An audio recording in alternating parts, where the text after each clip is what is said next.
लुधियाना स्थित लोक इंसाफ पार्टी के कार्यालय में किसानी मुद्दे को लेकर विधायक सिमरजीत सिंह बैस की ओर से प्रेस वार्ता की गई, जिसमें हरियाणा सरकार की तरफ से की जा रही कार्रवाई और मोदी सरकार की तरफ से किसानों के मामले पर फैसला न ले जाने को लेकर बीजेपी सरकार को जमकर निशाने पर लिया गया। सिमरजीत सिंह बैस ने कहा कि बीते दिनों किसानों द्वारा दिल्ली प्रदर्शन के दौरान हरियाणा पुलिस की तरफ से रास्ते में रोककर पानी की बौछारें कर व आंसू गैस के गोले फेंकने पर बीजेपी द्वारा अन्नदाता पर प्रताड़ना किया जा रहा है। साथ ही उन्होंने किसानों से अपील करते हुए कहा कि किसान दिल्ली के बॉर्डर से आगे ना जाए और वहीं पर रोकथाम कर प्रदर्शन करें, ताकि सरकार को पता चल सके और किसानों की मांगों की ओर भी ध्यान दिया जा सके। वहीं मुख्यमंत्री केजरीवाल द्वारा लिए गए फैसले को भी उन्होंने ड्रामा करार दिया। उन्होंने कहा कि पंजाब की लीडरशिप कुछ और कर रही है और मुख्यमंत्री केजरीवाल कुछ और। प्रदर्शन दौरान खालिस्तान व पाकिस्तान के नारों के मुद्दे पर बैस ने कहा कि कुछ शरारती लोगों द्वारा नारेबाजी की गई है, जो बीजेपी द्वारा भेजे गए थे ताकि माहौल खराब हो सके। साथ ही कहा कि वह इस मामले को लेकर कड़ा विरोध करते हैं। वहीं नवजोत सिंह सिद्धू द्वारा मुख्यमंत्री के साथ लंच को लेकर भी उन्होंने कहा कि कांग्रेस पार्टी के अपने आपसी मामले हैं, लेकिन नवजोत सिंह सिद्धू को कांग्रेसियों द्वारा की गई बेइज्जती के चलते सोच लेना चाहिए था। वहीं बीबी जगीर कौर को एसजीपीसी का प्रधान नियुक्त किए जाने पर भी उन्होंने चुटकी ली। केजरीवाल साहब का जिहड़ा उन्हां दी पॉलिसी प्रोग्राम दिल्ली दी सरकार का अलग है। उन्होंने तो पहले ही कहा था कि दिल्ली के अंदर जिहड़ी वड़ो ना, मैं किसी नूं वड़न नहीं देना, करोना का बहाना बीमारी का ला के। सो पंजाब की वो लीडरशिप जिहड़ी कहंदी है कि असीं किसान हितों हाँ, वो MLA साहबान जाके मोदी की कोठी 7 MLA या 8 MLA, ये राजनीति कुछ ही अत्यंत घटिया किस्म की राजनीति। किसानों का तो प्रोग्राम ही नहीं गा गिरफ्तारियां देने का, किसानों का प्रोग्राम ही नहीं गा मोदी की कोठी घेरन का।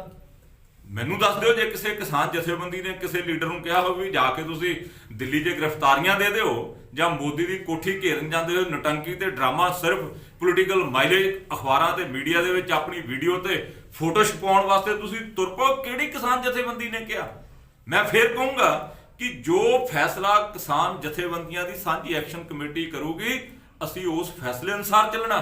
साडा अपना कोई इहदे च प्रोग्राम नहीं गा। साडी सारा जिहड़ी साडी इकोनॉमी खेती आ, एग्रीकल्चर आ, असी किसान ते खेती नूं बचाउण वास्ते तुरे आ ते भविख दे विच तुरदे रहांगे। केजरीवाल की पार्टी, केजरीवाल साहब का जिहड़ा चेहरा वो बेनकाब आ, उन्हां दी ईमानदारी दिल्ली वास्ते आ, पंजाब जां किसान वास्ते नहीं। बैस साहब निरंकारी जिहड़ी जगह दित्ती गई है, तुहानूं लगदा किसानां नूं उत्थे जाके बहना चाहिए? तुसीं की सलाह दोगे? तुहाडी कदे भी नहीं। मैं पहला कह के हटिया कि किसान लीडर जिहड़े बड़ी सूझबूझता दे नाल पिछले लंबे समय तो ये अंदोलन चला रहे आ, साडी उन्हां नूं अपील आ, सुजैशन आ कि ये सरकार का एक रूट हैगा तुहाडे इस अंदोलन नूं कमजोर करन वास्ते। तुसीं निरंकारी ग्राउंड 'च चले गए, सरकार नूं होर की चाहिदा?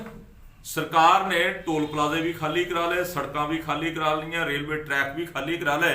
तुसीं उत्थे जिहड़ा हज़ारां एकड़ का मैदान हैगा, तुसीं उस 'च बैठ जाओ। अन्ना की भाले दो अखां। सरकार नूं तां उन्हां दे जिहड़े मन दे अंदर सीक्रेट प्रोग्राम आ, वो आपां खुद अमली जमा अपना देवां। सो किसान जिहड़े जथेबंदक तौर ते उन्हां दे लीडर्स आ, उन्हां नूं अपील आ भी दिल्ली दे बॉर्डर जिहड़े नैशनल हाईवे दिल्ली नूं जांदियां सड़कां ते राह सील कीते आ, यही हल हैगा। इसे करके ही मोदी की सरकार नूं ये काला कानून रद्द करने लई आपां मजबूर कर सकते हैं। होर कोई रस्ता वीडियो भी वायरल बार्डर ते ਜਦੋਂ ਤੁਸੀਂ ਉੱਥੇ ਰਾਤ ਗੱਲ ਕਰ ਰਹੇ ਸੀ ਕਿਸਾਨਾਂ ਉਹਨਾਂ ਨਾਲ, ਉੱਥੋਂ ਦੀ ਫੌਜ ਦੇ ਬੰਦਿਆਂ ਨਾਲ ਜਾਂ ਪੁਲਿਸ ਵਾਲਿਆਂ ਨਾਲ, ਉੱਥੇ ਪਾਕਿਸਤਾਨ ਜਿੰਦਾਬਾਦ ਦੇ ਨਾਰੇ ਲੱਗੇ। ਕੱਲੇ ਦੋਸਤ ਉੱਥੇ ਨਹੀਂ, ਕਣਕ 'ਚ ਕਾਂਗਿਆਰੀ ਕਦੇ ਖਤਮ ਨਹੀਂ ਹੁੰਦੀ। ਜਦੋਂ ਅਸੀਂ ਪਿੱਛੇ ਵੀ ਇੱਕ ਦੋ ਜਗ੍ਹਾ ਨਾਕੇ ਤੋੜੇ ਤੇ ਉੱਥੇ ਵੀ ਇਦਾਂ ਦੀ ਹਰਕਤ ਕੀਤੀ ਹੈ। ਸੋ ਲੋਕ ਇਨਸਾਫ ਪਾਰਟੀ ਦੇਸ਼ ਦੀ ਮਜ਼ਬੂਤੀ ਵਾਸਤੇ ਕੰਮ ਕਰਦੀ ਹੈ। ਲੋਕ ਇਨਸਾਫ ਪਾਰਟੀ ਫੈਡਰਲਿਜ਼ਮ ਦੇ ਵਿੱਚ ਵਿਸ਼ਵਾਸ ਰੱਖਦੀ ਹੈ। ਸਾਡਾ ਸੰਘੀ ਢਾਂਚਾ ਮੁਲਕ ਗਣਰਾਜ, ਗਣਾਂ ਦਾ ਰਾਜ, ਇਕਜੁੱਟਤਾ, ਅਨੇਕਤਾ ਦੇ ਵਿੱਚ, ਏਕਤਾ ਦੀ ਲੜੀ ਦੇ ਵਿੱਚ ਪਰੋਇਆ ਰਵੇ। ਅਸੀਂ ਉਸ ਗੱਲ ਦੇ ਮੁਦਈ ਹੈਗੇ ਆ। मैं कह के हटिया कि जिहड़े शरारती अंसर जां प्रोजेक्टेड बाय गवर्नमेंट्स, खट्टर की सरकार, केंद्र की सरकार अपने फीले छड्डे होए कुछ भी बोलते हैं, पर इन्हां बोलियां होईयां गल्लां साडे दुश्मन देश पाकिस्तान के प्रधानमंत्री जां उस देश की जय-जयकार करने वाले लोगों के चेहरे बेनकाब आ। ये खट्टर ते केंद्र सरकार के छड्डे हुए तंत्र हैगे आ।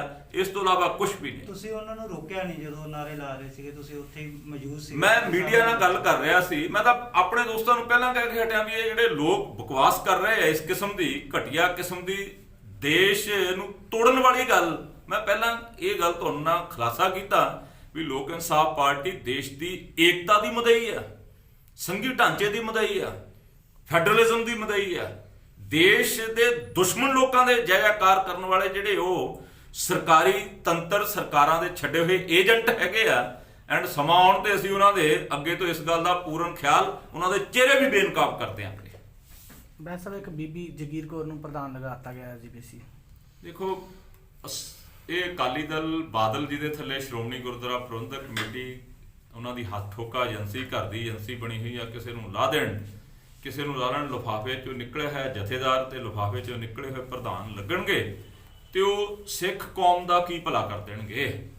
ਉਹ ਸਿੱਖ ਕੌਮ ਦੇ ਪ੍ਰਚਾਰ ਤੇ ਪ੍ਰਸਾਰ ਵਾਸਤੇ ਕਿਹੜੀ ਜ਼ਿੰਮੇਵਾਰੀ ਨਿਭਾ ਲੈਣਗੇ। ਮੈਂ ਜਾਤੀ ਤੌਰ ਤੇ ਬੀਬੀ ਤੇ ਕੋਈ ਅਟੈਕ ਨਹੀਂ ਕਰਦਾ, ਪਰ ਉਹਨਾਂ ਦੇ ਕਿਰਦਾਰ ਤੋਂ ਪੂਰੀ ਦੁਨੀਆ ਵਾਕਿਫ ਹੈਗੀ ਹੈ। ਸੋ ਇੱਕ ਇਦਾਂ ਦੇ ਕਿਰਦਾਰ ਵਾਲੇ ਬੰਦੇ ਨੂੰ ਸ਼੍ਰੋਮਣੀ ਗੁਰਦੁਆਰਾ ਪ੍ਰਬੰਧਕ ਕਮੇਟੀ ਦਾ ਤੁਸੀਂ ਪ੍ਰਧਾਨ ਲਾਓ। ਮੈਂ ਪਹਿਲਾਂ ਕਹਿ ਕੇ ਹਟਿਆ ਕਿ ਉਹਨਾਂ ਦੀ ਮੈਜੋਰਿਟੀ ਹੈਗੀ ਆ, ਮੈਂਬਰ ਉਹਨਾਂ ਦੇ ਜ਼ਿਆਦਾ ਹੈਗੇ ਆ, ਪਰ ਐਟਲੀਸਟ ਘੱਟੋ ਘੱਟ ਤੁਸੀਂ ਕੋਈ ਸਾਫ਼ ਸੁਥਰੇ ਅਕਸ ਵਾਲੇ ਨੂੰ, ਤਾਂ ਜੋ ਉਹ ਆਪਣਾ ਸਾਰਾ ਧਿਆਨ ਕੇਂਦਰਿਤ ਕਰਕੇ ਜੋ ਸ਼੍ਰੋਮਣੀ ਕਮੇਟੀ ਲੱਖਾਂ ਕੁਰਬਾਨੀਆਂ ਤੋਂ ਬਾਅਦ ਹੋਂਦ ਦੇ ਵਿੱਚ ਆਈ ਆ, ਹੋਂਦ ਦੇ ਵਿੱਚ ਆਉਣ ਦਾ ਕਾਰਨ ਕਿ ਉਹਨੇ ਸਿੱਖ ਕੌਮ ਦਾ ਪ੍ਰਚਾਰ ਤੇ ਪ੍ਰਸਾਰ, ਕਮ ਸੇ ਕਮ ਉਸ ਕਿਸੇ ਸ਼ਖਸੀਅਤ ਨੂੰ ਤਾਂ ਲਾ ਲੈਂਦੇ। ਸੋ ਮੈਂ ਇਹ ਵੀ ਕਾਮਨਾ ਕਰੂੰਗਾ ਕਿ ਬੀਬੀ ਜੀ ਅੱਗੇ ਤੋਂ ਸਿੱਖ ਰਹਿਤ ਮਰਿਆਦਾ ਅਨੁਸਾਰ ਅੱਗੇ ਤੋਂ ਚੰਗੇ ਕੰਮ ਕਰਦੇ ਰਹਿਣ। ਮੇਰੀਆਂ ਇਹ ਭਾਵਨਾਵਾਂ ਉਹਨਾਂ ਵਾਸਤੇ। ਕੀ ਲੱਗਦਾ ਜੀ ਜਿਹੜੇ ਗੁੰਮ ਹੋਏ ਸਰੂਪਾਂ ਨੂੰ ਲੈ ਕੇ ਇਹ ਮਾਮਲਾ ਜਿਹੜਾ ਜਿਸ ਤਰੀਕੇ ਨਾਲ ਬਦਲਿਆ ਗਿਆ? ਸੋ ਬੜਾ ਦੁੱਖ ਤੇ ਅਫਸੋਸ ਹੈ ਕਿ ਸ਼੍ਰੋਮਣੀ ਗੁਰਦੁਆਰਾ ਪ੍ਰਬੰਧਕ ਕਮੇਟੀ ਜਿਹੜੀ ਖੁਦ ਇਸ ਕਟਹਿਰੇ ਦੇ ਵਿੱਚ ਖੜੀ ਹੈ, ਜਿੱਥੇ ਸੈਂਕੜੇ ਸਰੂਪਾਂ ਦਾ ਲਾਪਤਾ ਹੋ ਜਾਣਾ, ਨਾ ਮਿਲਣਾ, ਤੋਂ ਅੱਜ ਤੱਕ ਸਿੱਖਾਂ ਦੇ ਹਿਰਦੇ ਬਲੂੰਦਰੇ ਗਏ। ਪਹਿਲਾਂ ਬਰਗਾੜੀ ਤੇ ਉਸ ਤੋਂ ਬਾਅਦ ਦੇ ਵਿੱਚ ਸੈਂਕੜੇ ਸਰੂਪਾਂ ਦਾ। ਸੋ ਆਪਾਂ ਉਮੀਦ ਤੇ ਆਸ ਲਾ ਲਈ ਵੀ ਜਗੀਰ ਕੌਰ ਜੀ ਇਹ ਸਾਰਾ ਕਾਂਡ ਸਾਹਮਣੇ ਲਾਉਣਗੇ। ਉਹ ਇਹ ਤਾਂ ਯਤਨ ਕਰਨਗੇ ਕਿ ਇਸ ਮਸਲੇ ਨੂੰ ਦੱਬਿਆ ਕਿਵੇਂ ਜਾਣਾ, ਇਸ ਮਸਲੇ ਦੇ ਉੱਤੇ ਚੰਗੀ ਤਰੀਕੇ ਨਾਲ ਮਿੱਟੀ ਕਿਵੇਂ ਪੈਣੀ ਆ। ਕੋਈ ਚੰਗਾ ਸਿੱਖ ਬੁੱਧੀਜੀਵੀ ਸ਼੍ਰੋਮਣੀ ਕਮੇਟੀ ਦਾ ਪ੍ਰਧਾਨ ਲੱਗਦਾ, ਜਿਹਨੂੰ ਸਿੱਖ ਕੌਮ ਦੇ ਦਰਦ ਦਾ, ਸਿੱਖ ਕੌਮ ਦੇ ਬਲੂੰਦਰੇ ਹੋਏ ਹਿਰਦਿਆਂ ਦਾ ਦਰਦ ਹੁੰਦਾ ਤੇ ਹੋ ਸਕਦਾ ਸੀ ਇਹ ਸਾਰਾ ਕਾਂਡ ਸਾਹਮਣੇ ਆ ਸਕਦਾ। ਬੀਬੀ ਜਗੀਰ ਕੌਰ ਸਾਹਮਣੇ ਨਹੀਂ, ਇਸ ਨੂੰ ਦੱਬਣ। ਡੈਸਕ ਰਿਪੋਰਟ, ਜਨ ਹਿਤੈਸ਼ੀ ਨਿਊਜ਼।